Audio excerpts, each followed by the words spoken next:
In the next 36 hours, I'm going to attempt to run in a 100-mile race.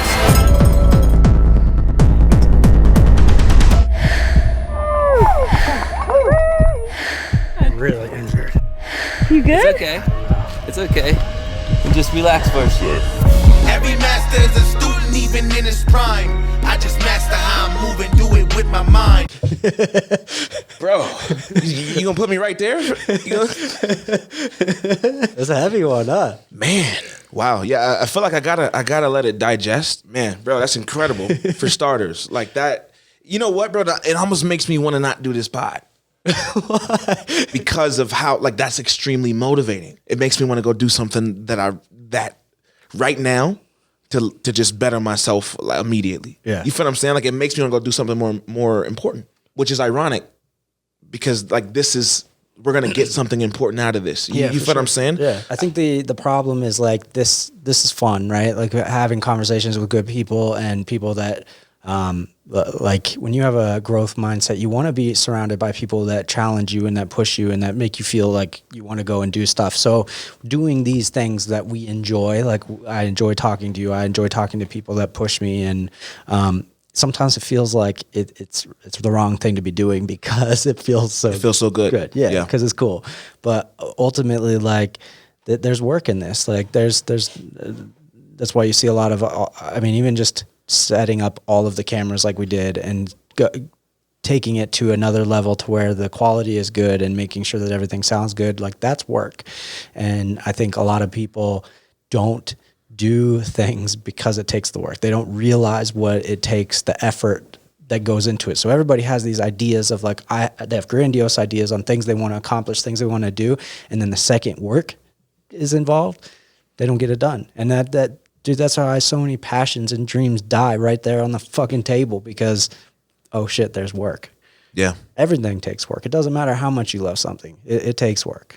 You gotta work. You gotta put the work in it. And it's not like, I mean, I turned you on to Andrew Huberman, and he talks about it in that podcast. And a lot of it is just basic biology. It's built into your dopamine system and the things that, like, your reward centers. And, if you're not directly rewarding the effort put in, then you're just wiring low effort things, and you're going to forever in your life, if you're giving yourself rewards with no effort, which is what we do, we scroll on YouTube, binging Netflix, eating foods, jacking off, like, literally all of that stuff is rewards. Instant effort. Yeah. I mean, like, you're not having effort, instant reward. Yeah, exactly. Yeah. You're not having to go and find your food, kill your food. You're not having to work for your food. So you're just giving yourself satiating stuff. That's instant reward and pleasure for no effort. You're jerking off. You haven't had to court. You haven't had to go and find somebody, instant reward and no effort. And now you're just continuously wiring those behaviors over and over. And then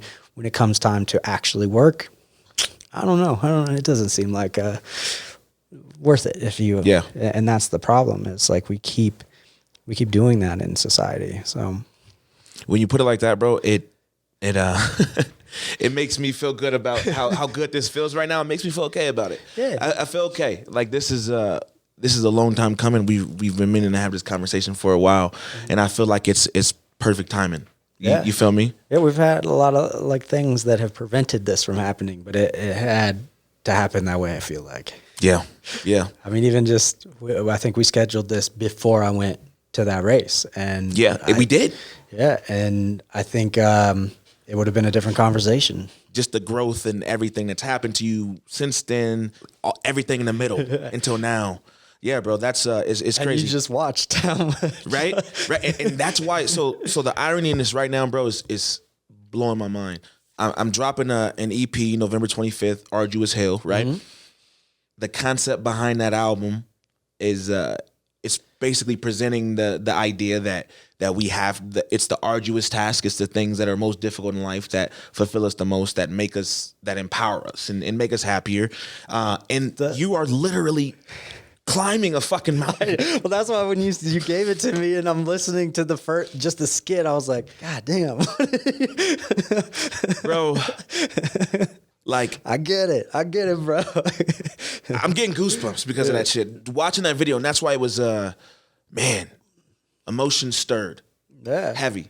heavy, bro. Like you're crying in the video. You're going through. You're struggling. You're doing it with transparency. You feel me? So like you're showing it, but it looks so strong. So to you, you probably don't even see that. To you, you're like, oh man, but it looks like strength. I mean, I get it. I get like, I feel like I'm a fairly intelligent person. So like, I know that, you know, in ourselves, we look at vulnerability and authenticity as like weaknesses. Like that's just human nature. We look at that and it's like, oh man, if I cry in front of people, I'm weak. If I tell them what I'm actually going through, I'm weak. But other people look at that as strength, right? Like when we look at and see other people that are out there that are like, I'm not afraid to be who I am or tell you what I've gone through or what I've had to go through. Like that's strength. And it is, it takes confidence to go like, I don't give a fuck what you think of me because I know what I've gone through. I know what I've had to do. I've built a self-validating system within myself based off of tasks. Like that's the thing that I've done is I've based all my self-worth on the things that I've accomplished, not like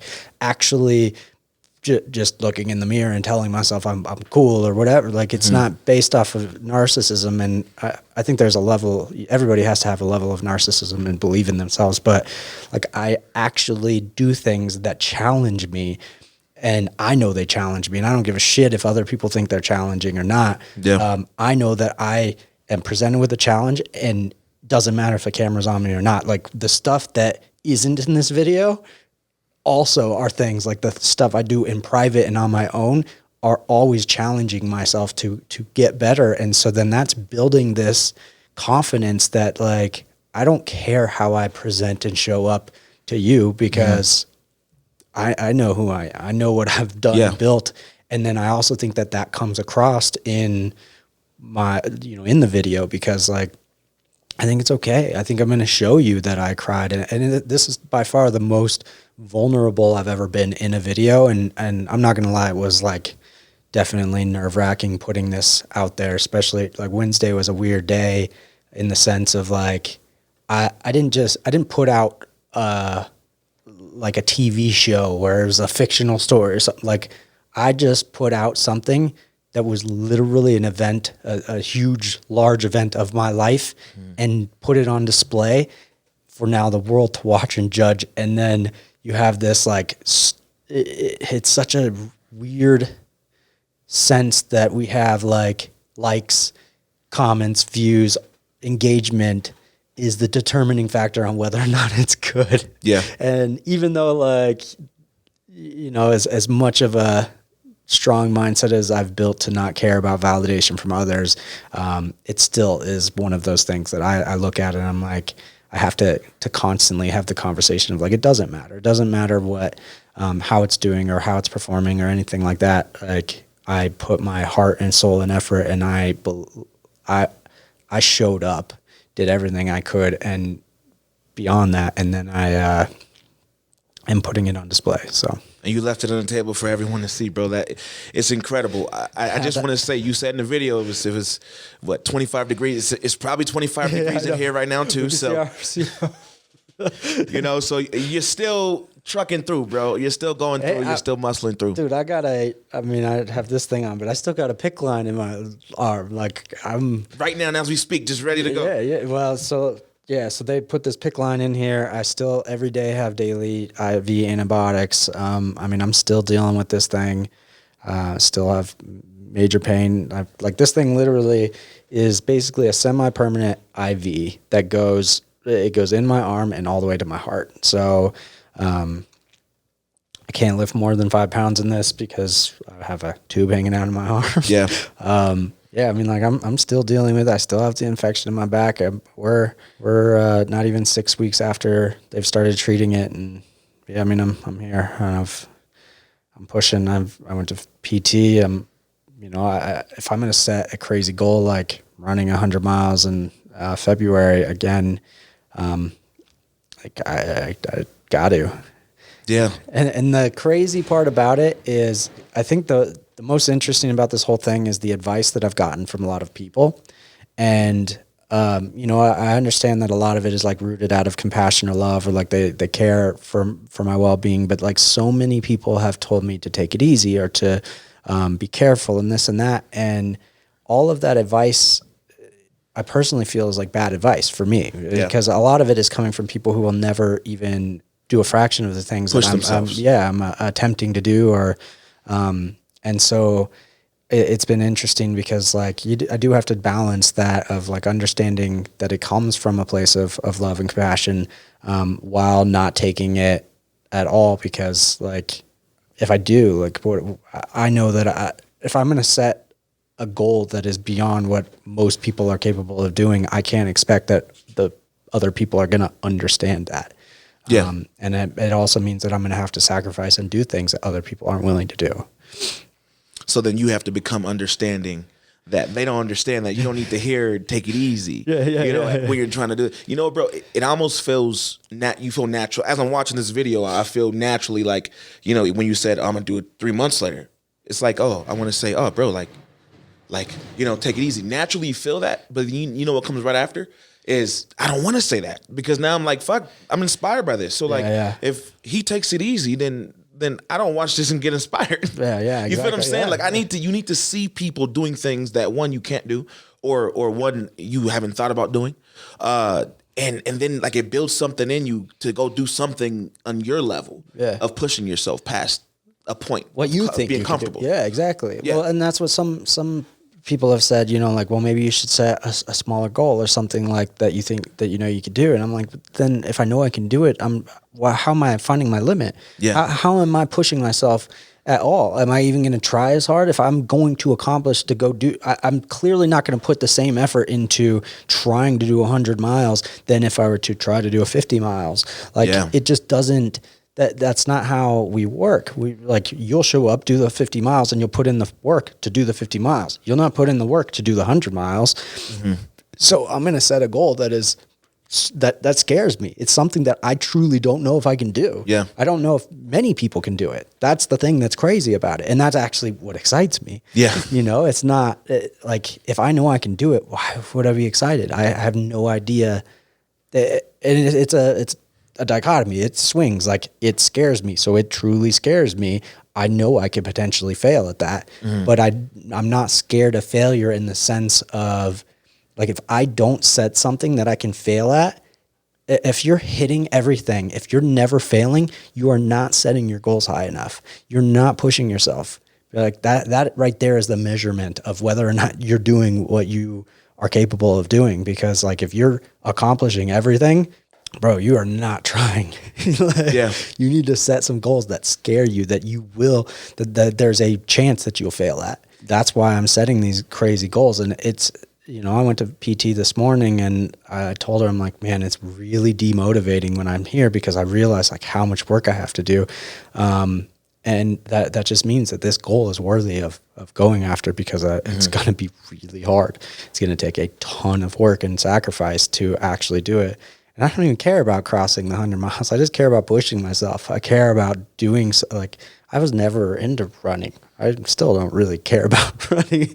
I miss it now because I can't do it. But it's just interesting. It's like, I just strive on pushing myself beyond my limits and trying to be the best version I can possibly be. So real quick, Jusup, if you had to, I guess, advertise that to someone, sell it to them, to make them want to push themselves, like, do you think you could?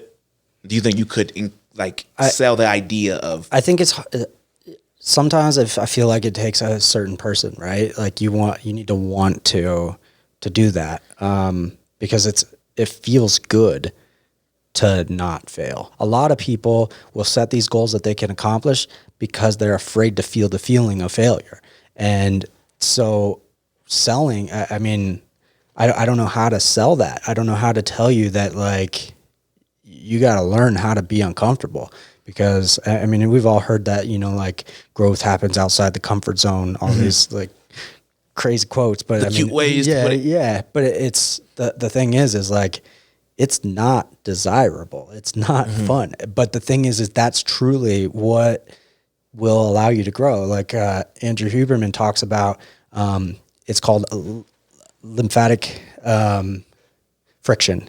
So essentially, the harder that it is to do something and overcome it, your almost creating stronger you're firing neurons in your brains that are creating a stronger connection.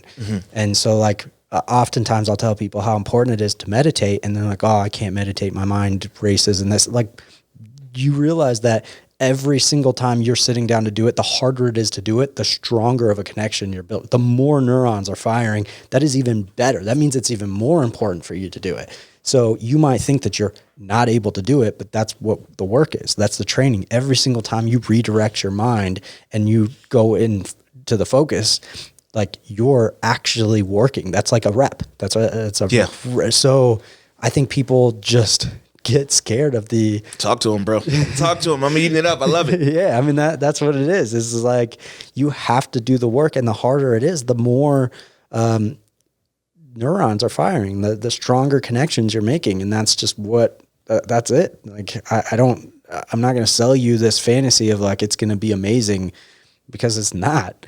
You get dopamine hits and it feels good, but like, you have to, it's a harder journey because you're using the dopamine as the reward for the actual effort, and you're having to put in effort, and telling people that, hey, this is the way to do it, when we live in a society where you can get instant dopamine hits from anything and all of the things available to you. You can hop on Tinder, you can go to any restaurant that has crazy foods, there is no effort.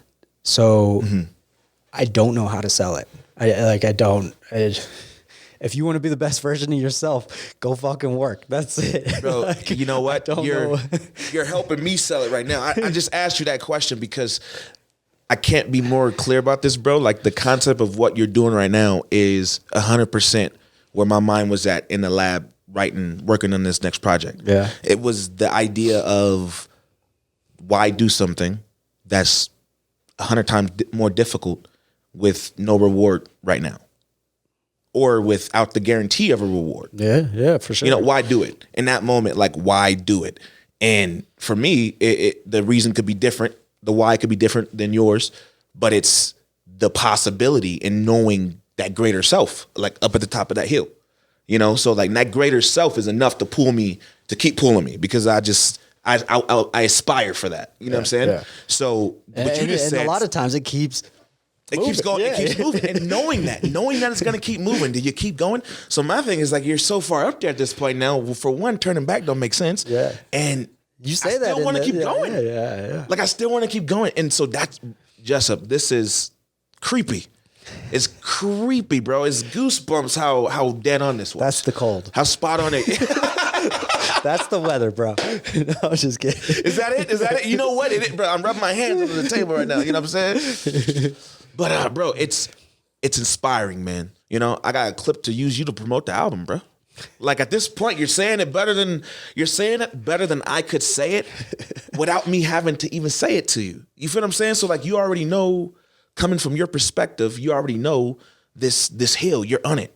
Like, you're climbing it. You're living it. Like, you're... Well, I mean, I think, like, I've been around so many, you know, I've done a lot of work with different influencers, and I've been around a lot of people that preach the things, you know, that they're not living or doing. And I think for me, it gets hard for me to connect with those people, first of all. But like, I know so many people that will watch David Goggins, Jocko, these like hardcore people, and that's all they do. That's all they do is watch them.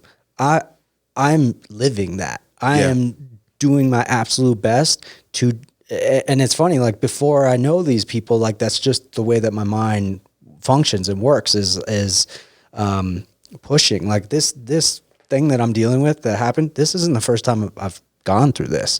Like, I was hit by a snowmobile in 2014 and was in a wheelchair, and like, had to relearn how to walk and a whole bunch of stuff. That was one instance where I hit rock bottom and had this big change. Like, when I was in high school, I was super suicidal and depressed, and had I spent like a week in a suicide watch hospital when I was in high school. I've like gone through things that have challenged me beyond what, you know, I think it's the things that have like molded me. And it's interesting because like as soon as I think that I have the strength to overcome anything, and I'm presented with something new that I haven't had to go through. Yeah. And all of the challenges going through all of that have actually allowed me to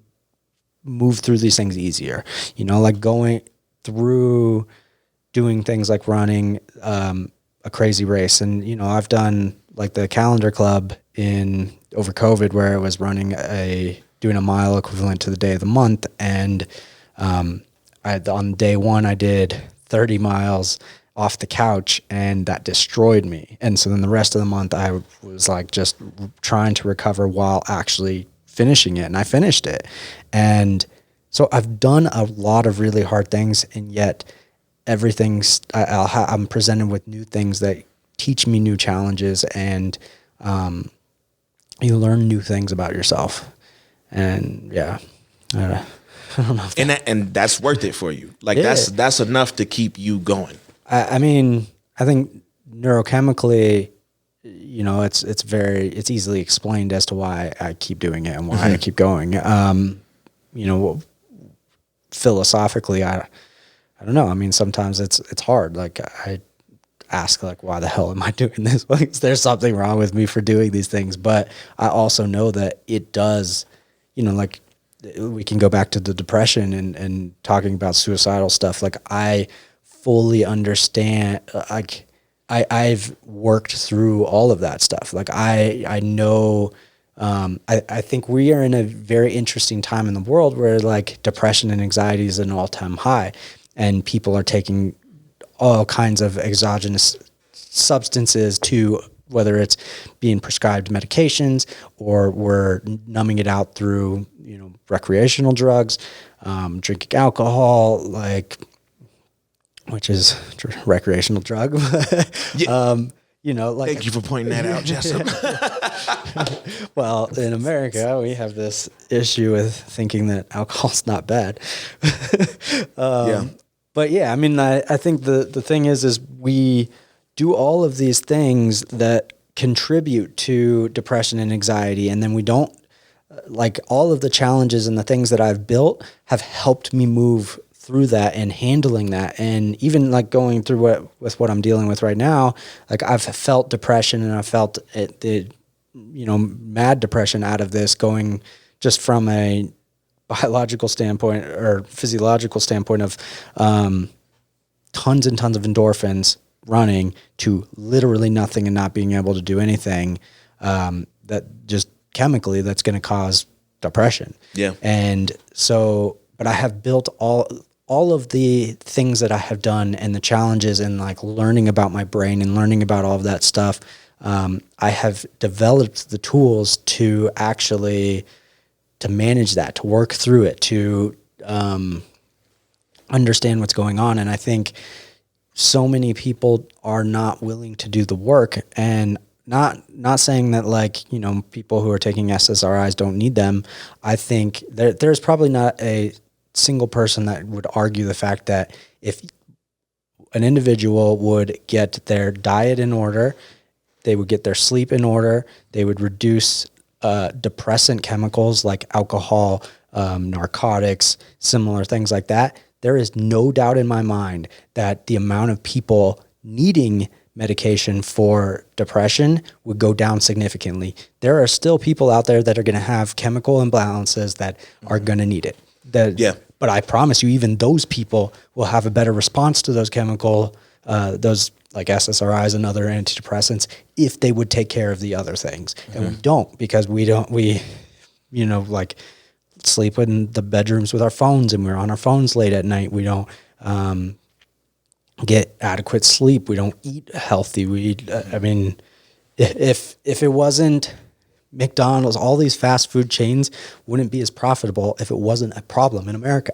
You know, it's simple. And you can go. They're solving a problem. That's why they're rich. Yeah. And like, so I think that's the thing, is we have control over a lot of those things. And, you know, there's a little off topic, but kind of on topic. But one thing that that bugs me, and I've wanted to talk about for a while is you'll see oftentimes when, you know, a celebrity commits suicide or something like that happens, and everybody on Facebook or whatever social media is always saying like, you know, you can always call me, you can always reach out to me, like I'm there for you. And I think that is the worst advice possible. And the reason is because you can't be there for people. And it might not, like, the intention is pure and good. And I'll say the amount of people that have reached out to want to be there for me during this, there were so many people. The amount of people who were there for me, very little. Very few. Very few. You can probably count them. Yeah. And the thing is like, everybody's intentions are pure. Like, totally. I am very grateful that everybody was super pure, but they're not. Everybody's going through their own shit, right? And so the expectation to have, like, if you promise me that you're going to be there when I need you, well, that's not how depression works. Like, me needing you isn't predicated on your convenience of being there. And you might not be able to be there for me because we're all going through our own shit. And if I don't have self-soothing tools or the skills to, like, learn how to self-soothe and manage this on my own, I could be at a very vulnerable state. And with suicide, as like, I've heard that suicide is the number one killer of young males in America. And I don't know if that's, I've heard it a few times on different podcasts, so I don't know if that's a fact. I know it's a problem. I think the best thing that we can do is encourage each other that, like, therapy is okay. Learn about yourself, learn about different self-soothing tools. Like, it's okay to cry. It's okay. There's a thing that's going around that everybody says it's okay to not be okay. Yes, that's true, but it's not cool to not be okay. Let's stop glorifying depression and anxiety because it's not cool. There are better ways to live. Depression is not fun. Yeah. So, like, why are we going around telling people it's okay to be depressed? We're marketing it. Yeah, basically. Yeah. And it's popularized, and I don't think that is what we should be promoting at all. Like, if anything, go work. It's cool to bust your ass. And I'm not talking about hustle culture. Like, I think going back to, like, the advice people have given me of, like, slowing down and stuff like that. Like, I don't need to slow down. I need to reprioritize. I look at things like, okay, well, cool. Now I'm in a position where now I can focus on my meditation practice. I can focus on things that are still going to help me grow. I don't need to slow down. I don't need to stop and watch Netflix and do the things that most people are thinking I should do to slow down. You know, like, self-care is described as laying in a bathtub drinking wine. That's not fucking self-care. What is it doing for you? Yeah, you know what self-care is? Writing in your journal. That might be really difficult to the point where you're bawling because you're working through some shit. That's self-care. Not drinking your problems away and just laying in a bathtub. Bro, that needs to be digested by a lot, because I think that when I realized that, it almost feels like you've been tricked for a long time, even when, like, hip hop, like, that's my heart and soul, right? Grew up off of it. When you feel like you've been tricked to the point that your favorite artists, they're seeing a therapist. You know, your favorite, like, maybe they're not even talking about it. They're not, back in the day, they weren't talking about this shit in the music. They weren't as transparent. So it's just like, you know what I'm gonna do? I smoke this weed. You know what I'm saying? I'm drinking this alcohol. I'm hitting the block. I'm getting the ops. I'm doing all this shit. You know what I'm saying? And it's like normalizing it to the point that, okay, it's cool. Like, yeah, I got problems. This is how I'm handling it. Where these cats are hitting the gym now. These cats are seeing therapists. These cats are taking all natural supplements. I watched an interview with 50 Cent that said he never smoked weed, bro. When I watched the interview where 50 Cent said, I don't smoke weed, I don't drink alcohol. I've had empty bottles on set and, you know, sat in between Snoop and Exhibit, but that's where it stops. Because he said, how could I be about my business if I'm always high or if I'm always drunk? But the music, if you bought his album, though, you wouldn't know that. You wouldn't know that. If you bought his album, you out there trying to be like 50. You out there with the tank tops, with the, you know, get rich or die trying. You trying to be like him because that's what he's selling. Right. You feel what I'm saying? So, like, when I found out that I was being tricked. This self-love is journaling. This self-love is getting up early, making your bed every day, is doing things that that make you feel fulfilled so that you feel stronger and that you higher your base of, your dopamine floor goes up so now you can feel better. Like that's self-love. I would never know that unless someone sat down and talked about it. Instead, people are like, let's go to the club. Let's celebrate tonight. You should celebrate tonight by like going to bed at a good time. Get a good night's sleep. And bro, it's crazy because of how corny it sounds when you're a kid. So like I remember getting this advice from older folks. You feel me? And like the advice would be like, go to bed early, wake up, early bird gets the worm. Like all these things and that you didn't give value to. Because they weren't, our friends weren't saying them. You know what I'm saying? But now it's like, all I want to do is say those things because they're the most important things to say. You feel me? Like that's what's important. It's not chilling with your homies at the club, drinking and smoking, because they gonna go home and still be depressed. And you could be home feeling good. And then like you said, with suicides, you could be clubbing with them every night and they kill themselves and you had no idea. And that's these influencers. Like half these influencers are out here preaching things that they're not they're not doing. It's okay to not be okay. Like I get that. It's okay to not be okay. It's just not cool. Yeah. Don't glorify it. You have a fundamental response. It doesn't matter what you're going through or what you're dealing with or what ailments you may have, anything. You have a fundamental responsibility to take care of it. And it might be more difficult for you. I empathize and I am so compassionate for whatever it is you have to go through, but it is your responsibility to take care of it. Your responsibility. And you might have a longer journey and a path, and like, I get it. Like sometimes it's going to be harder for you than it might be for somebody else, but yeah. But there's power in that journey, right? Yeah. In that path, there's power there. And if you take that, you could take that power from them by doing it for them. And I had to learn that, bro, like the hard way. Stop doing things for people that you love. Don't do everything for people you love because you're robbing them of the journey, of the struggle, of them getting that fulfillment of knowing that they did it. Right.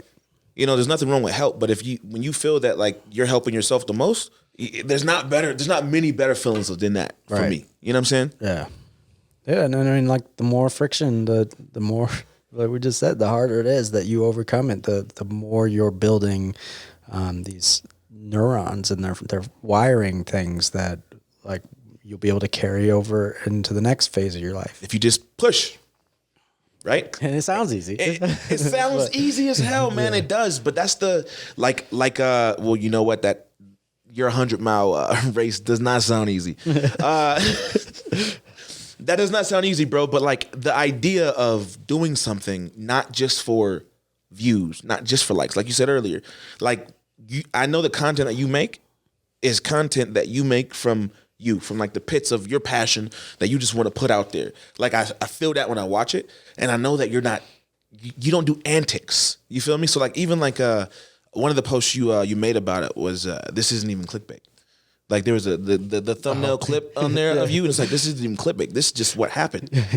So like you get so many people that are hitting the clickbait all the time. You can tell because they'll be commenting on shit completely left of the article because they never read it. All they read was the title, right? Yeah. So like when you have a clip there that's like, this is what just actually happened. So like if all those clickbaiters out there, click on this, watch this. You know what I'm saying? Like you guys want to be influenced all day by anybody, get some positive influence. I made obviously the thumbnail is very dramatized and it's, it's clickable. But I mean, it's not clickbait. This shit really happened. Yeah. How could it be? Like, by definition, bro, that's what happened. Yeah. And you journaled it, and it's inspiring, and I think it just happens to tie in to your perfectly to this album, bro. And it did. Yeah. When you had sent it to me, I was like, man. right, man. And so at this point. How do I not feel the timing is perfect on doing this pod right now, freezing in the garage? How is that not perfect right now for me? I feel like it's perfect, bro, because it's full circle. Even the inspiration of the idea isn't too left. Because having the ideas of you got to do something more difficult. Right. You're too comfortable. And and that also means like, for somebody that's listening to this, that doesn't mean go run 100 miles, like that means there is something in your life that you're wanting to accomplish or do, or I mean, there's got to be something. Yeah. And I would imagine, like, you know, probably most of your listeners are other artists, and there's probably a lot of local other artists here, and put in the extra work, put in the like. You know what? Yeah. I mean, like, You know what you need to do. Yeah, yeah. You know, like, and even that's if you don't know what you need to do, you know you need to be doing something. yeah, You know? And if you got any time to scroll on social media, to do any of that, like, you got time to. I mean, that's why I love telling people to meditate from the first, because that'll start revealing the things that you need to do, and that you like. It just starts unraveling things that you're like, oh, I've been hiding from this, and you know, like it's a good way to tap into, you know, some of the things that you might have repressed, and that's where, you know, we got really good at lying to ourselves. That's part of, like, when you push past your limits, like, you'll always hit that point where your mind will lie to you. You think you've gone as far as you can go, but you can go further. Your mind is like the biggest enemy, because of the fact that it knows exactly what to say to convince you to stop. It knows exactly, it takes every advice that every person has ever told you, spins it, and tries to find some sort of justification to quit. And you'll think that it's okay. You think, like, if I were to take all of the advice of everybody telling me that I need to, and I do, like, there's times where I have probably not pushed as hard as I could push in this, because, you know, people are like, oh, and it's coming from people of authority, doctors. And the thing is some of these doctors, like, I've fired some doctor because dude was, like, significantly unhealthy telling me what I needed to do. And it's just like, bro, like, yeah, it was a little hard for you to focus on that. Like, like, it's just how you going to tell me that, you know, what my recovery time is when, like, you can't not eat certain foods. Yeah. I know that if I were to get a particular diet in order, that contributes to recovery. And I know people who will validate that because of the things that they've been able to accomplish. So yeah. I think, like, that's the thing, is, like, we have so many opinions from so many people out there that also come from some level of authority, that it then, in a time of difficulty, your mind knows how to pick everything that validates that belief in quitting. And so and it knows how to frame it in a way that will allow you to be okay with that failure, that quitting point. And so that's where you have to be very tricky, because your mind can be the biggest enemy in convincing you that it's okay to not push. It's okay to give up. So, you know, the first part of that video, you see me suffering. What were the chances of you expecting me to be the one go, I'll keep going? Like, Yeah. you know, Yeah, exactly. I could have given it up right then. I had 13 minutes. Bro, there was a point in the video where you, when you got to the first, I think it was the first exit. The first aid station? The first aid station, where I thought that was it for you.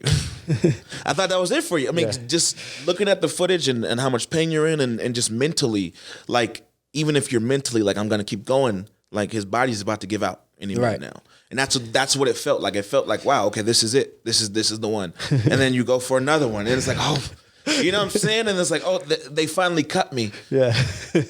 You know, like, they finally had to cut me because I'm going to keep going. You know, you know, bro, like, that's incredible. Well, that was the goal. Like I said, you don't quit. Like, you had to be cut. And that means you try and you keep going. And, like, I wasn't cut that first time, so I'm going to keep going.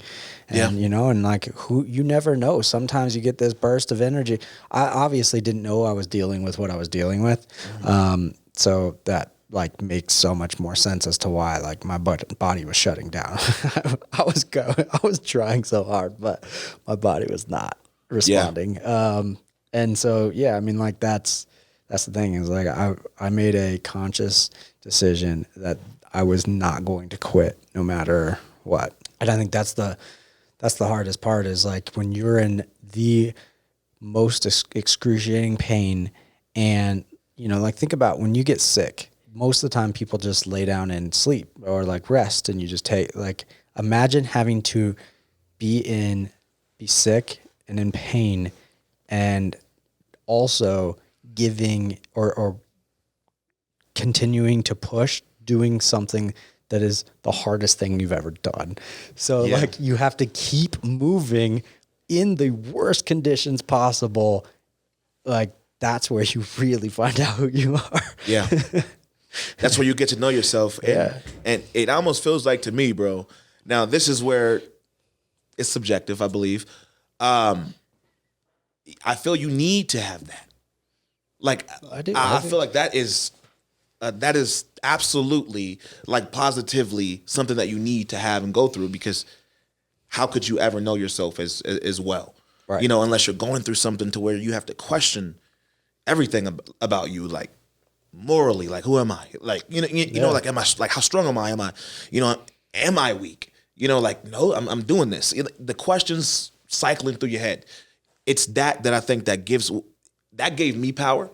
So it's just hard to see it not empowering anybody. That's just like, man, I seen that wall, I went through it. It don't matter what's on the other side of that wall, you went through it. Like I feel fulfilled. Like I'm empowered from the inside. So no one else can mess with that because it's right here. Right. You feel me? So did you still get that feeling? Oh yeah. I mean, like I think after after I got cut, it was like I was cut and I still had to pull myself out of there. Like I still had to keep going. Eventually to like hike out? Yeah. Like once I was cut, I still had to keep, like I hit past the timeline and I'm like, well, I already know I failed. And I still have to keep going because I have to. Yeah, like there's nobody around me. So you got to get to the other aid station. Yeah. So it's like even after failing, I still had to keep moving. That part slipped past me, bro. Well, I didn't. I didn't put that in the video. And wow. So there was a moment where it's called a sweeper, where like there's somebody that comes to make sure like nobody died on the thing, or like they pick up all the markings for the trail and stuff. Mm-hmm. And so she comes up and she came up to me and I was moving so slow. Like I was literally like just dragging myself. So she goes, like, everybody at the aid station can't leave until I get there. And gotcha. And so she can't get in front of me. She has to make sure that everybody gets to the aid station. And so we're like going up and I just kept apologizing. I'm like, I'm so sorry. Like I'm trying to move as fast as I can. And she's just like, it's okay. It's okay. I'm just like, I'm feeling like a fucking weak failure. I'm just barely pushing, but also like, I felt strong in the sense of I'm not laying there dying. I would have kept going eventually she's like, I think at the top of this mountain, we can get some service. I'll see if you want to have somebody come get you on a 4-wheeler. And as much as I wanted to hike out, I also felt like shit making everybody just wait for me. I mean, she was telling me that her daughter's at the aid station waiting for her. And I'm like, okay, just call the 4-wheeler. Yeah. So at mile 30.5, is where the 4-wheeler came and picked me up. This really big dude with it was just like his ass cracks hanging out. And we're just like, she ended up giving me a ride back to the Airbnb and she was laughing. So the sweeper, and she was like, that guy was just full ass crack and you're downhill. So I'm like, just smashed against the guy. And you're just like, okay. And I'm just like, whatever. Oh man, that is. So the 4-wheeler got me the last couple miles, just because I didn't want to make everybody wait. Nobody could leave without me being back from that aid station, and they're all volunteers. So like, it would have taken me another few hours. So, wow, man, that's layers, man. Because I don't know why in my mind I just automatically assume that somebody took you back to the hub or something, or we got to cut you. Because if I've got to tell you the bad news, hey, I got to cut you. You're cut. I'm going to give you a ride back here now, but you got to hike through. I still had to keep going.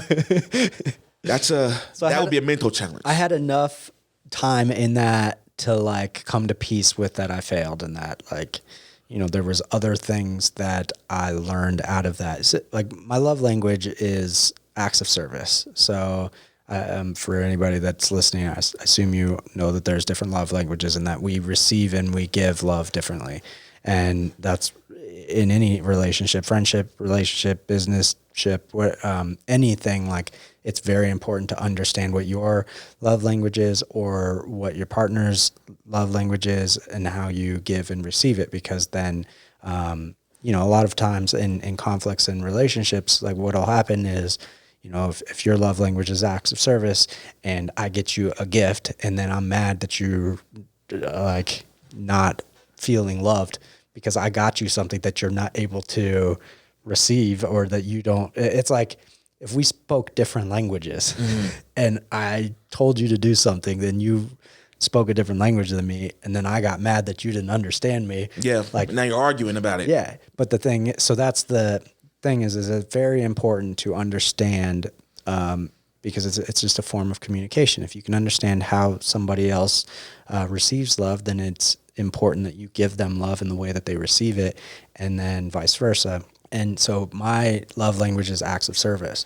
And I didn't realize, you know, like I signed up for this race to build strength, to build confidence. Like there was that piece of it that I was I feel like I signed up looking for. And when I got to that aid station and all they did was take care of me and take my socks off, clean my feet, like that was all acts of service. And I truly felt loved in that moment. And I had felt like I hadn't felt that in a really long time. And so when I was hiking out of there, that was all I could think about. Is I showed up to this thing trying to get, you know, strength and confidence and learning how to be tough. But I didn't realize that what was meant for me to learn was that love, that, you know, like I needed to feel that, because it had been a very long time that I had felt that type of love. Yeah. You took the trip and at the very least, just leaving with that. Yeah. Even if you just leave with that, you went up there and you got what you were meant to get. And, that's amazing, bro. I'm learning the strength and the toughness right now, through this sickness and recovery. Like I'm learning that. And I think that's, we set things up, and the universe, God, however you want to describe it, they're going to check you. Oh, that's not your lesson this time. Yeah. Oh yeah. So, and just to keep your mind open on it. Yeah. And that's been the biggest thing for me, is learning like so much through the lesson that it's you almost, you're grateful for it for sure, but you're happy that it came. And at the time, even if it doesn't look like it on the surface, you know, even if it's like wrapped up in all these problems. That's the challenge though, right? It's like, how do you catch it in the situation, you know? And like, I'd say right now, that's the hardest thing, is having to redirect myself and going, you know, like, wow, this is an opportunity to really grow in what I'm dealing with right now. Because I'm not saying it's easy by any means, like, but that's the goal, right? How do you catch it in the middle of going through it and reframing it? Catch it, bro. Like I'm catching it, bro. That's man, this is Jusup. I'm like, my mind is slowly steaming. Like I don't even know if you see it. I feel like it's visible, man. What I do have a few questions for you that I want to ask too. With all of this going on, I know personally that you do a lot. So the YouTube channel, with you just dropped content with the blind date. You had content that you were doing with Mr. Beast. I know you got a lot of content that you still have to release. You have a lot of music that you've worked on. Where does that sit in the scope of everything that's going on? Yeah, I mean, that right now is my biggest goal, like to make that, to succeed in creating, and to build a sustainable career in that. Yeah, I mean, that's where all of my focus and energy is. I think, like, you know, when I look at what have I gained from, I don't know about gained, but what the opportunity that was presented by dealing with this medical condition at the moment, like I just got a bunch of time given to me to put into that video. And I think now it's just to continue to make a bunch of content. I took about a year and a half off. I started a business with my cousins, and like it went really well. It was going really well, but there was a piece that I just wasn't fulfilled, and I neglected making content. I neglected making like I'm very artistic. I'm very balanced in artistic and kind of logistic. Okay. And so when it comes to numbers, I'm great with numbers and data and stuff like that. But then when it comes to art, like I'm very creative, and I have to feed both sides. And I don't feel like I was getting that fulfillment in the business that we were doing. So I left it to go all in on making music and the YouTube channel. So okay, and that's what you're doing now. That's where you're at now. That's where I'm at now. Nice, man. Are you flat for that, bro? That's good. So I'm happy you're there. And again, it's like it's a risk, right? It scares me because if I fail, I fail, and so I think that's why I know I need to pursue it. I need to go in on it, and I need to push, is because I've been making videos since I was a kid. Like 10 years old, we had a video camera. I was vlogging before vlogging was a thing, before YouTube was a thing. I mean, we have so many videos that we've made as kids and doing things that were not inspired by other, like, we didn't watch YouTube that made us go out. Like, we were doing this thing before you could see other people were doing these things. You know, now people go out and just do what they're copying what. So like, it has been ingrained in me to do these, to make videos, to create, yeah, I mean, that's so yeah, I'm going all in, man, and I'm going to make it happen. That's, bro, from the point that I met you, which I want to say was 2017, 18, somewhere around there, when I got back into doing music, like, seriously. From that point on, it's been nothing but, like, if you were here creatively, like, if you were there, you've just been doing this consistently. You feel me? So it's like there's a few, I feel like it's rare when you have people in your life that are outside thinkers, that think outside the box. Just in general, a lot of people tend to think a similar way as the trend, you know? So when you have people that think outside of the box, it's already rare. When you have people that are successfully doing that, and that doesn't even mean that they're like super wealthy or you know, their possessions are multiplying, but they're continuing to do it, like they haven't stopped because they're consistent. That is success to me. Like, that's success in a way of that you've been doing consistently what you love since I've met you, and you've been doing more of it. So it's never been like, oh, and it's gotten better. I think that's the measurement to look at, is this guy. Oh, absolutely. And that's so when it's hard for me to, after watching your video, it's hard for me to imagine you outsourcing. You know, like for editing or for anything. It's just really hard. And bro, that honestly makes me think of you in a slightly different way. Cause now it's like, wait, you can be really good at something. You can do this. Like you can do that for yourself, you know, but you're working with someone that can also do really well. And you're like, you guys are probably growing together. There's a relationship that's building. That's a creative process, and you both gain from it. Right. So it's almost like you're involving other people when you don't necessarily have to. And you're saving your time so you can prioritize and do what else you really love too. And to see someone do that, when you're someone like me that does have a lot of shit that just kind of hits you at once, and you're just like, damn, which one am I gonna go with? You know, like, am I gonna focus on this one? When you see someone prioritizing like that, you're like, okay, I'll just prioritize. Yeah. You learn a little bit, bro. Like, even like I've been learning from the pod, you know, with you. So it's that process that I feel that you're showing me that. Like, you're showing me that, hey, look, I'm really good at doing this. Like, I'm really, really good at editing. But I still work with people to do this sometimes. Yeah. I still work with people.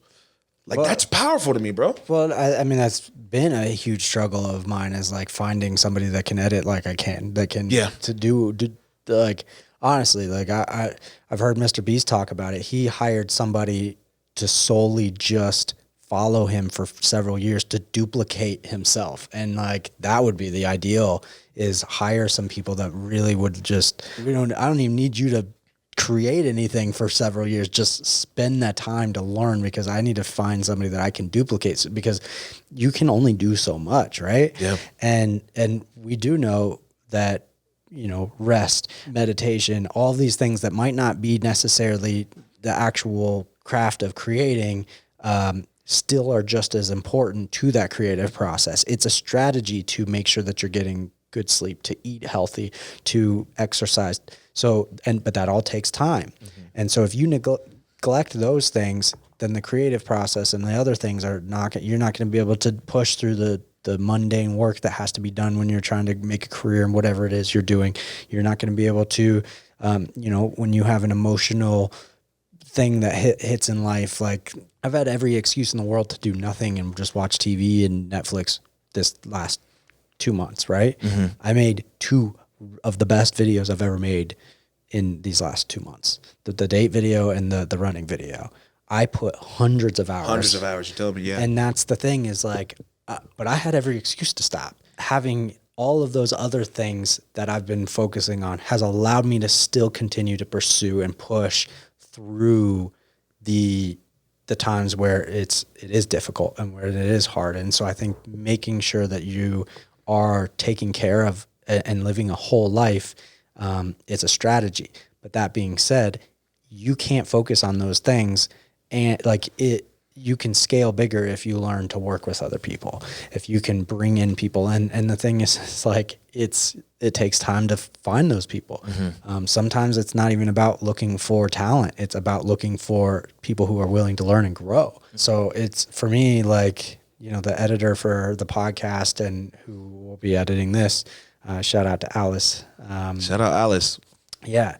She's been awesome, and she's been growing with me, and we're continuing to do things. She gives me feedback, and what I really enjoy is like she'll push against some of my thoughts and ideas and the things that I do. And I don't go with all of them, but what it does is it allows me to go, all right, this is how she is seeing it. And either I'm going to take her advice and change these things, or I'm going to it challenges me to really understand why is it I'm going to do it my way.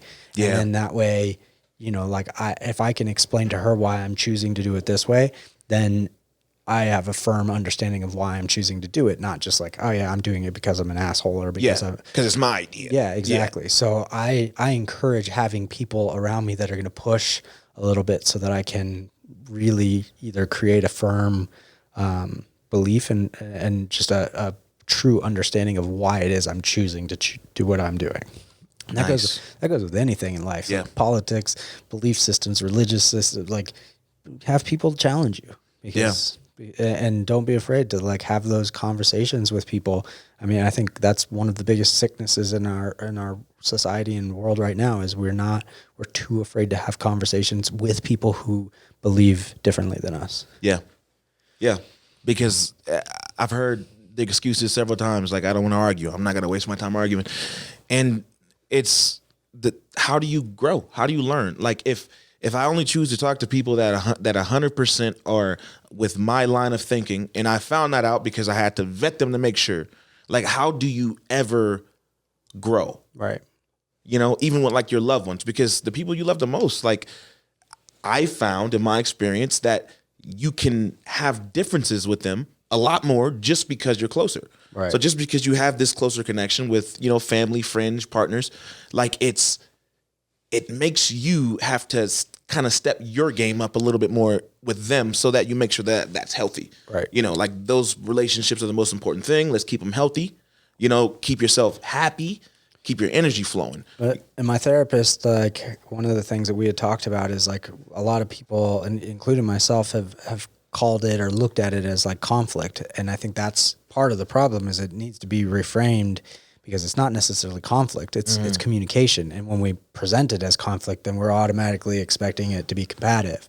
And it's not necessarily conflict to have those conversations. It's, it's a growing, learning experience, and it's communication. Man, I agree. Man, that's amazing, bro. So with your music, Yeah. What are we getting some more songs from you too? I know you've got some great stuff already you've been promoting. Yeah, so I have only one song that's done that is not released, and that's one with Paige. Okay. That one is it's a funny song. It's basically a toxic relationship, and it portrays me as a terrible person. But it's so not me. But I think it was fun because it's conceptual. Yeah, we both became characters that we're not, and she is incredibly talented. She has an amazing voice, and I absolutely love working with her. Like, she's got great energy and she's fun to be around. And so I have that song. It took us forever to get it done between like writing it. We wrote it and then getting our schedules aligned, and then I moved away, and then the production, like it was a long time, and I'm excited for it to be done. I have So Close, which was the most recent song that is out, and that was at the end of that video. It was very fitting to put that in there because it literally just fits the whole message. Yeah. And then I want to make more music. I think my struggle with that is finding producers, and I know I can get good at mixing my vocals and producing and stuff like that. It's just not my expertise, and I would rather work with people. Yeah. I mean, it's just, if I'm really good at the editing video and making those, and I feel like if I put energy into learning how to mix and all that other stuff, then I'm neglecting what I'm already really good at. That there's a select few of us that are on that level. So yeah, I think we know a lot of people that do it really well too. Yeah. So it's humbling. So even like Bobby, it's humbling, bro. Like I remember when he sent over the stems for the track of yours that I remixed. Yeah. When I pulled out Too Late to Quit, man, it was humbling to see all the work on the tracks the sound, the blend. He's good at what he does. He's really good at that. So it's hard to, one foot in things when you got people that are, But it's also hard for me. Like, I have been pushing him to put his stuff out, he has 80, I think he's like almost 90 songs that technically could be released. Unreleased? Yeah. Jeez. And damn, bro. Yeah, dude, it's insane. And so it's also hard for me to tell him to come off of your stuff and work on something for me, because I'm sitting there preaching, work on your own stuff, push it out. And so I think it's just timing at the moment. Music is going to be secondary to music is very therapeutic for me. Like, I love writing. It's fun for me. I need to make YouTube happen. Like, it's just something in me. It's just saying that, and the music will be complementary to it. So So I have, the Beast Burger in Paradise, and there's another one called Ross Cremations. They tie with some YouTube videos that haven't been released that I'll put out. And so those, I think it'll just be complementary to it. Gotcha. So if one of your tracks goes viral tonight, 100 million listeners tonight, tomorrow you focus on the music, but it's through YouTube videos. Yeah. I mean, you feel me? So you still got to keep the content going, because that's the big passion. Yeah. Okay. I think, I take the income from that and just go keep making videos. So yeah, I mean, that's really, and luckily they go hand in hand. So yeah, it's like you said, it's a complementary, relationship between the two, the video, the music, that video editing that you do, your content, bro. It always looks good. It's always present. So it's every time I don't jump on TikTok a lot. I'm not the best at it. I'm not the best at any social media, to be honest, bro. But every time I jump on, it's always like Jusup posted video 6 days ago, or Jusup posted video a couple days. It's always, you're popping up there. That's good. I'm liking something that you posted a week ago or something like that. Cool. So I'm always seeing it, bro. I appreciate it. I mean, you also, though, you make more music than most people I know.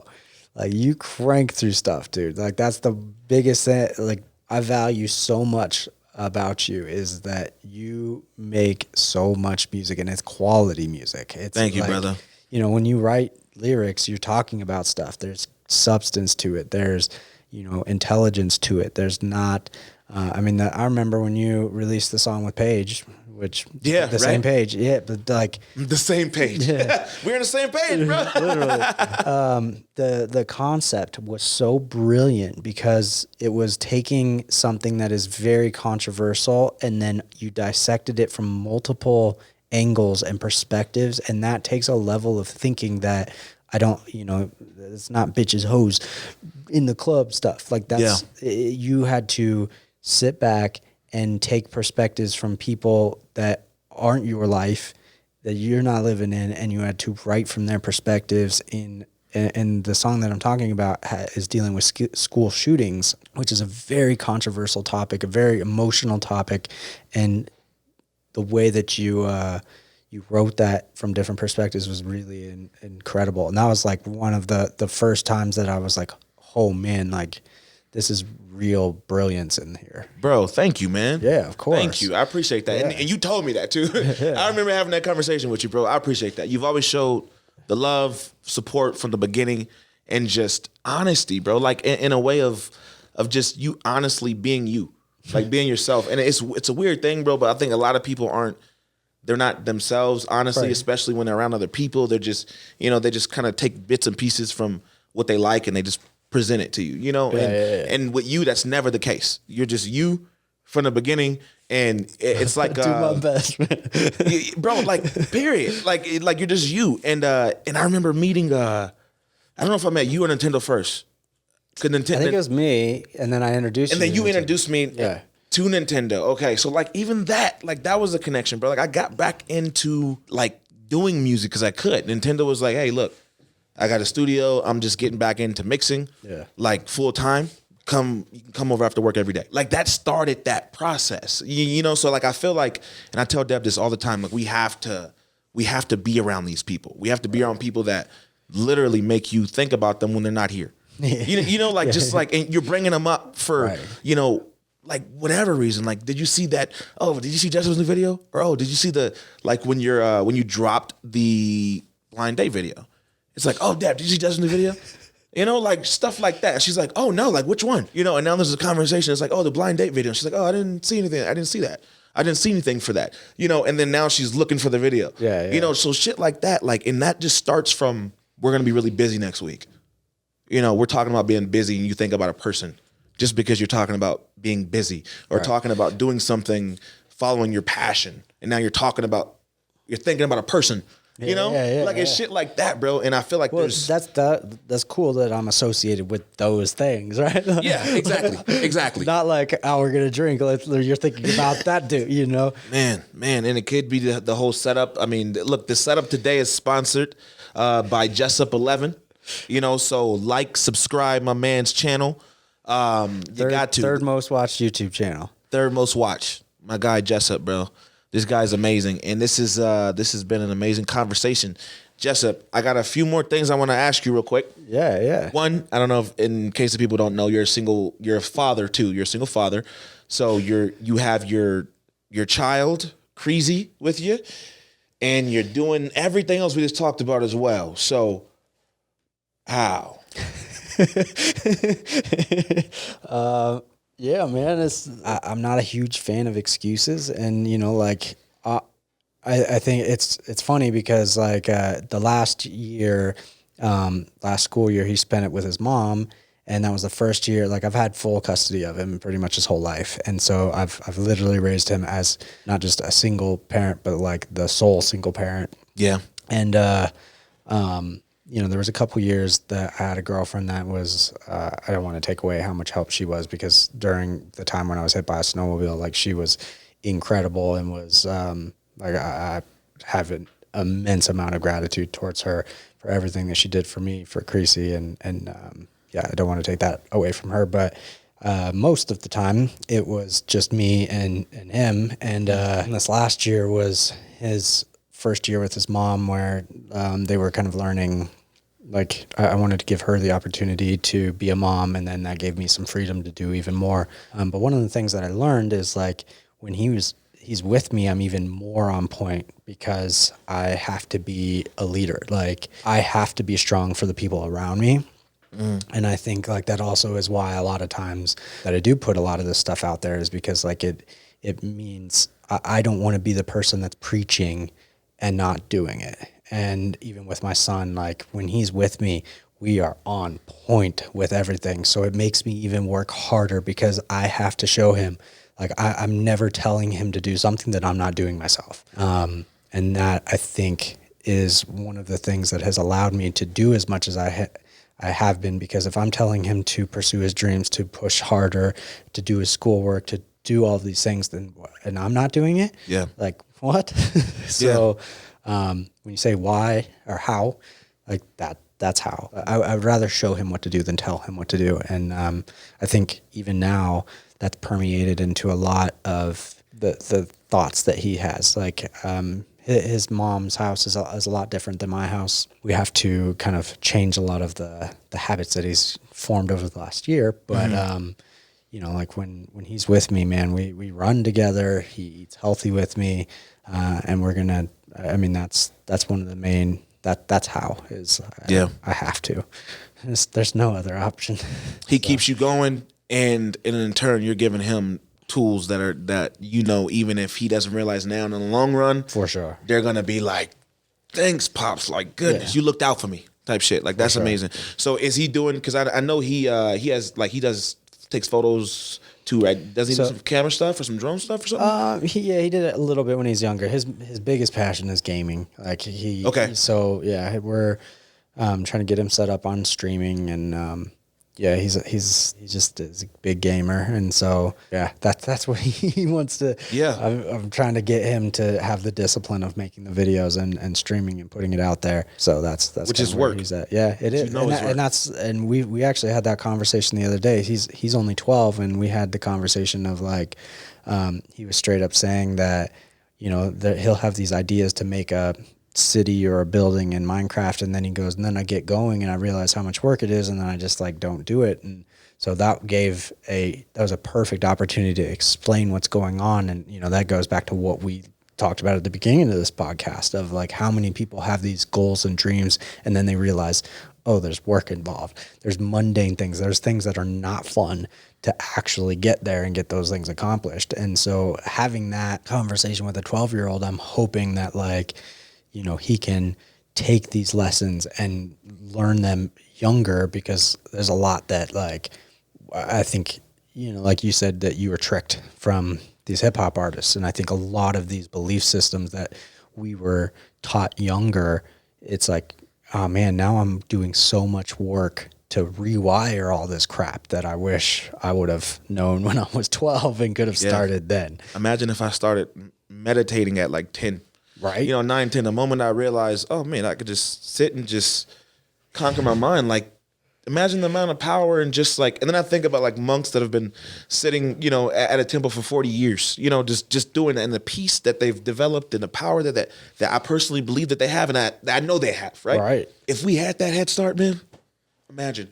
That's why I tell Lyric all the time, like, hey, look, like this may not be important to you now, but someday you're going to be grateful for it, because you're going to just have more control of like your emotions and just your energy in the moment. For sure. You know, if you can just have a little outside perspective, that helps other people that are in that situation. You know what I'm saying? So like other fathers, you know, like, man, like not even just fathers, but people that have something that mean a lot to them. It helps them prioritize, or helps them at least see that maybe they should, or if they compare themselves to you. Now, it's not good to compare, right. But when I look at someone that's doing something that inspires me, I'll just take a inventory. Yeah, I mean, I think the thing is like a lot of us think that we need to sacrifice our dreams and the things for our children. And if anything, like that's teaching them the opposite. Like if anything, you should be trying to be the best version and live the best life so that they are learning from you. I think a lot of people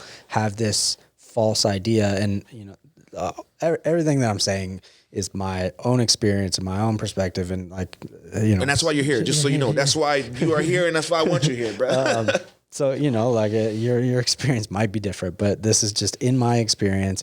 I don't think that we should be trying to control our children, trying to protect our children. If anything, I feel that my job is to teach my son how to protect himself, how to, like, I don't want him going into life and going, what would my dad do?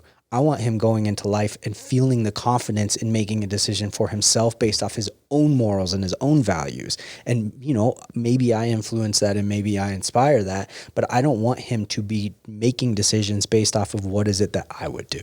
And I think that is one of the most valuable things that I can teach him is like, let me figure out a way that you can protect yourself, that you can make decisions for yourself, that you can be confident in yourself and not have to rely on anybody else. And that's my ultimate goal. I'm telling you, man, that's the goal, man. It's tough. It's tough because you want to protect them. It's you want to. I want to say like I probably was talking to you.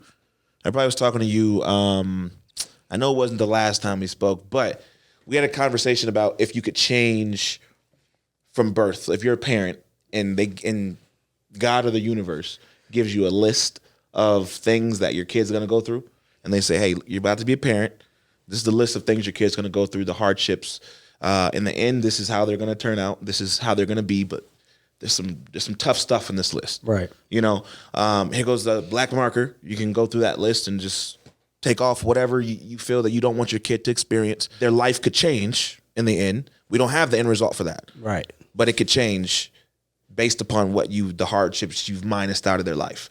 You know, like stuff like that. But we talked about that in this podcast. Yeah. Like those hard things are what's They going make to you. make you, you know? And like you said, you want to, for your loved ones, you want to help them and do the things, like walk through their journey for them. And sometimes like you can't. And, you know, there is no way to determine what is going to make a good child, like what childhood experience is going to turn into what. Like we have no idea. You can have somebody who is a trust fund baby who has everything handed to them. They've never had to deal with like any real problem. You know, they have their own problems, but like then they're suicidal. Then they are depressed because they don't have purpose. And from the outside, other people are judging them like, well, you have everything, but yet they are still suicidal.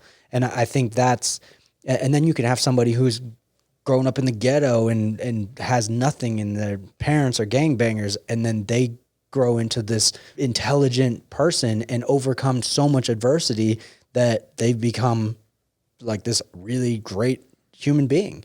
So you have no idea what it is that is going to mold a person into being, you know, the whatever the end result is. And I think ultimately, like we sit there and we judge other people and other parents on how they're doing things, and really, like we're all trying to figure it out. And the best thing that we can do is just try to be there, be the best version of ourselves. Like that ultimately will, I mean, sometimes you just don't even have the control. But if you know that if you set them up and you help them think for themselves, like the big thing we're always talking about in the house is just cognitive thinking, just the ability and letting Lyric know when she's exercising it, when she's using it. Like when are you thinking in a way that is helping you develop past this moment, right? You know, that you're gonna 3 years down the line that you don't even care about right now. Like, what moment is that? Because that's an important one, right? If it's gonna affect you so far down the line, like you got to be present. I didn't have those conversations growing up as a kid, right? Yeah. So that didn't exist to me until 20s, maybe early 20s. It's like, oh man, let me think about stuff in a way that my personal growth outside of just everything else attached to me. Right. It's just working and making a living. When you're thinking about stuff other than survival, when I stopped thinking about that, everything started making sense all of a sudden. And bro, this is something that could have happened years ago had it been, you know, had my mom, you know, been educated enough to know that, but she didn't know that. But so like they're doing the best they can. Exactly. Right? She did the best she could and with all the information she had. So it's like, and then her mother, go back a generation before that, her mother had even less, you know, and her mother before that, you know, it's just this cycle where I think the more informed you can become, the better you can be to yourself first, and then everyone else around you benefits that you love. And I think we can be compassionate to what other people are doing. Like, you know, when I said like you have a fundamental responsibility to take care of yourself, like, you know, it doesn't matter what you've gone through. like your experiences and what you've grown up through, like during the COVID thing, one of the major things, that like, during when the Black Lives Matter rallies were happening, I remember a bunch of white people saying, I can never understand what you're going through or anything like this. And the thing is we all can, we can understand that's literally what empathy is. Yeah. So like, I may not have had the same experience as you, but I can still understand what you have gone through because we all go through some sort of sliding scale of something. Mm-hmm. So when we talk about that trust fund person who has, their baseline of suffering might be different than what my baseline suffering is, but it still could be perceived equivalently to them to the point where they want to commit suicide over, their dad got them the wrong car. Yeah. And I have no like rational to say, I cannot judge them and say that they shouldn't be feeling that way in that instant because that's their baseline. And we all have a threshold of what we can perceive as physical pain and emotional pain, because when you hit your threshold of emotional pain, the limit is suicide.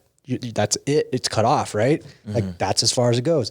And then physical pain, the threshold is you pass out. Your body will literally just shut down. So we might not be able to compare our experiences, but I can promise you that my threshold and the limitations are the exact same as yours. What it takes to get there might be different. We can all exercise ours and expand it so that we can take more. Mm-hmm. We can grow those more, but to talk about and think that we can't empathize with somebody else, that I can't understand what you might be going through because your experience is different, is the worst way that we can look at it. And if anything, like a lot of what these movements are doing is separating us. They're pushing it apart. Like you're different than I am. And that's not like, I can understand things that you're going through, just like you can understand things that I'm going through, regardless of having to go through them. And I think that's the problem, is we are not looking at each other as human beings and empathizing and going, it's like, it's weird because it's wrapped in good intentions. People are wanting to say that, like, I'll never understand, like you're going through something hard, but we can. And I think that's the first step of connection and getting close to each other, is by understanding, by having empathy, by going, we are both humans and we both function on this scale and we want similar things. They're just wrapped up differently. Yeah. That was a lot to digest. You guys may have to rewind that. Rewind it if you have to, because bro, like I feel like I think this is always the point to where it becomes the most conflicting to me, is because like I can see the actions that can be taken by a movement that exist, so just existing, things can be done for them just because of that. Yeah. It's just like police officers exist so some people don't speed, just because they know that there's someone around, right? So I believe that. But as you said, it's going to divide more than it pulls together, just because it's a movement that's already targeting people that don't support it. So it becomes tricky, because I think these are the conversations that people need to have. Right. So like if everyone can do one-on-ones and talk to each other, whether we agree or not, right? Just like you said, because empathy is a choice. Like you choose to be empathetic, because if you say you can't understand, you don't want to. Right. So if you make the choice and you choose to be, then it just becomes this thing that can actually get better or be solved. But with a movement, now there's always going to be people over here that are saying, I don't care, I'm not even going to listen. Right. Because I think that they're attacking me on both sides. Yeah. And that's going to create so much. It's going to create you know what it is? It's going to keep it stagnant. It's going to keep it there, and nothing's going to truly be done on a large scale. Right. Just the little shit. And the little shit's that's not the most important right now, because the bigger picture, bro, is we need to make sure that we can still see eye to eye 20 years from now, 30 years from now. Like, we can't be split like this consistently. And that was tough. That pandemic area was tough for a lot of us, bro. Like friends that you've had for years, you're falling out with, that don't have bad intentions, but they're not good communicators. So they're just going to sit with it And look, either you can figure this out, my stance, or not. I'm not racist, but this is the way I feel about it. And then I can't get past the fact that you feel that way about it, because the fact that you feel that way about it seems racist to me. But if you sit back and think, and you're just like, wait, I know Jusup. I've been in this guy's house several times. He's a good dude. Right now we can't have a conversation because he thinks that I stand so firmly here that I don't care about him. And I think that he doesn't care enough about me to drop all of his reserves, right? And just stand for me. Right. You feel me? And I feel like there are some people that are gonna do that, and I love those people from the core of my soul. But realistically, an intelligent person is going to resist, in the sense of they're gonna ask questions. They're gonna ask questions. They're gonna try to figure out, like, why? Right. Like, why? So if you tell me this, if you tell me something like, hey, look, I'm not sure if you followed the NBA right now, what's going on with Kyrie Irving, and just like in short, he shared something that hurt a lot of people of faith in their faith because of there possibly being misinformation there, right? It's tough, bro, because you got to see, like, is that person detached from the issue? So, like, is this person racist or is this person prideful? Right. Is this person saying, hey, look, I'm never going to say that you're better than me because of my pride and what I've been through in life. But I don't mind you. I support you. But that's where it stops. You know what I'm saying? It gets difficult, bro. Like, the line gets so gray. So where I sit with it is like this. I'm going to talk to my friends, the Jusups, the people that are open-minded, the people that can teach me something, the people that I can learn from, the people that I can teach something. And energy is going to spin. It's going to spiral. It's going to keep all the people that are supposed to be attached together attached. And then the people that don't want to be attached, they're going to just be, chilling, doing their thing. And there's not going to be this, I have to go and get you. Right. Like, I gotta make sure you care. Like, I gotta make sure that you care about this, because realistically, bro, we're on this rock, man. Like, we're in together. This rock. We're in this rock fucking together. So I mean, look, we can hate each other. We can hate each other and die, because, like you said, if this person kills themselves and they're not from the hood, so they weren't from the hood, they didn't grow up with the circumstances I grew up with, right? They got to the point where they took their life. Is that not a problem that was so big? For them, it was so big that it was life consuming, and maybe you got through your shit and you haven't done that. Right. You beat suicide. And that one person that's like, well, if you were to say I grew up in the hood, but I went through a harder situation, but yet you didn't kill yourself, Yeah. That person, it was so bad in their head. And that's the thing, is like, we're on this, like, there is a threshold for pain. And and that's both emotional and physical. And once we pass that, suicide, or your body will pass that. Like, that's how shock happens, and you cannot take any more pain. Now, my threshold for pain may be able to take more than yours, or vice versa, but that doesn't mean that we can't experience the same level of pain inflicted in different ways. And I think that's where, if we can find those things that's what connects us, then we can have those conversations. Then we can look at each other as humans and go, like you said, like, I can stand up for you as a human because, like, I've experienced that. Yeah. And I hate the idea of people just saying, like, oh, I'll never understand. So you're right. But I also am the type of person who goes, okay, well, so you're going through that. That's something that's going to help you grow. Like, again, regardless of what you're going through, it's your fundamental responsibility to overcome it, to be a good person. Like, it sucks. I mean, it's so many people. There's so many people that are going through shit in different countries, in different, places. But that doesn't change the fact that it's still your fundamental responsibility to take accountability and change your life, because you can have two people from the exact same experience have different outcomes. Period. Bro, that's what does it for me. Is there's people right now, we're cold because we're not technically indoors in housing, right? There's people that will never experience being in housing, right? Like that. This is their normal. This is their normal right now. So because of that, bro, realistically, you got to care about more things. Right. And that's just the way I feel. Like you got to care about more things than even just the most important thing to you. Right. Because the most important thing to me may be my family, but there are other families that they're important to each other too, but they can't do anything. You know, like they can't feed their families. They don't have enough of anything. That is enough for me, bro, to be like, okay, I can work through any feelings, any uncomfortable feelings. It's an uncomfortable feeling, bro. And I know that's huge. I know it's huge. It can be huge it can be bigger than even what I experienced. Right. But it's an uncomfortable feeling at the end of the day. And you can always find somebody that is worse off or better off than you. Either way, you can always find it. You know, with what I'm going through right now, there are people who like have the exact same thing that had to have surgery, that had to be on 24-hour antibiotics. And like, as shitty as what I'm dealing with, I look at that and go, man, I'm so blessed that I did not have, that it wasn't that bad.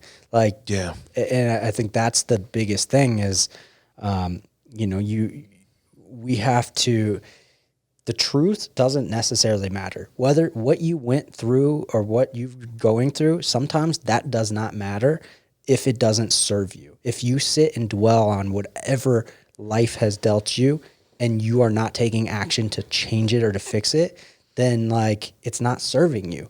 So, you know, when we talk about systemic racism, like that might be something you're dealing with or you may be a victim of or whatever. But if you live in a victim mentality, you won't get anywhere either. So the truth doesn't matter. What you do with it is what matters. How you become a different person, that's what matters. You can change your life. You have the trajectory to change your life, especially nowadays. We have, like, you and I can listen to a freaking lecture by a guy that we don't have to go to Stanford to get the same type of information from a brilliant man, and we can learn. Everybody has access. If you're listening to this right now, you have access to that. Yeah. And you can't tell me that, oh, well, I'm better or I'm worse off because of whatever situation. If you're listening to this right now, you have the power to do the exact same things you and I do. Yeah. You know, when you might not have this equipment, you might not have, like, start filming podcasts on your phone. Yeah. Start that. My biggest pet peeve is when people ask, how do I get into, what should I invest in to start doing podcasts, or what should I invest in to start doing videos or anything? And they have their phone, and I'm just like, time. Invest in time. Don't buy another thing. Invest in time. Because if you have a phone, these phones are making content, or like the quality is so high. There's an app for almost everything. You can download the freaking GoPro app and that shit will edit it in an AI form.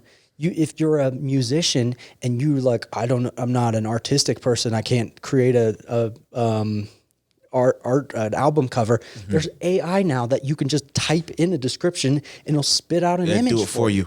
Like, we are living in a time where you can literally create anything.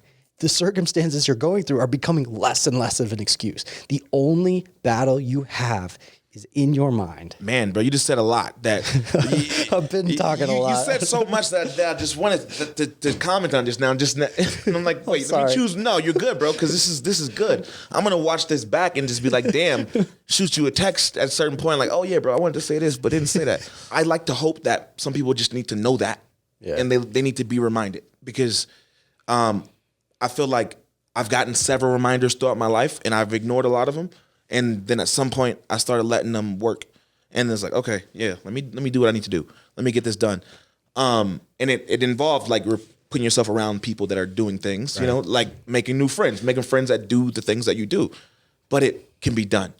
And if the mind is where the biggest problems are, but it's like where the truest reality is, you know. In my perception, it's where you can create everything, because everything I'm creating outside comes from inside.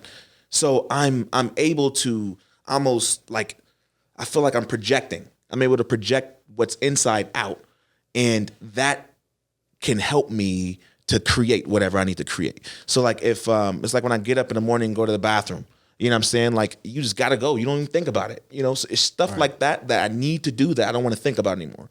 I just want to do it.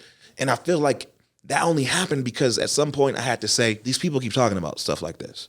They keep talking about like mind health and you know, your gut biome and just all these different things that I don't care about enough.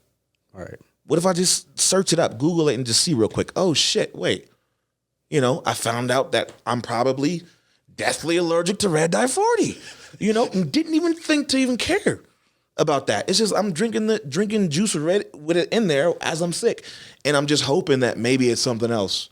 You know, it could be anything else except for what I'm putting in me right now. Right. You know, it's just thoughts like that, bro, that kind of reconstruct the thinking to what you just said.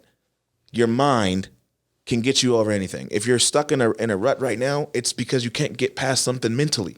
And some people need help to do that, which is fine because there's nothing. I don't believe there's anything wrong with help, but you just got to do it at some point. Right. You feel what I'm saying? Because like I can have all the help in the world and I've had it and I've still managed to not do shit. Right. Dude, with the help. I love therapy, but like I didn't get to where I'm at with therapy. I got to where I'm at with taking action on all of the things that I learned in therapy. And that's like, you know, like I don't need to go to therapy. Like I've developed an insane amount of great tools and like self-soothing tools.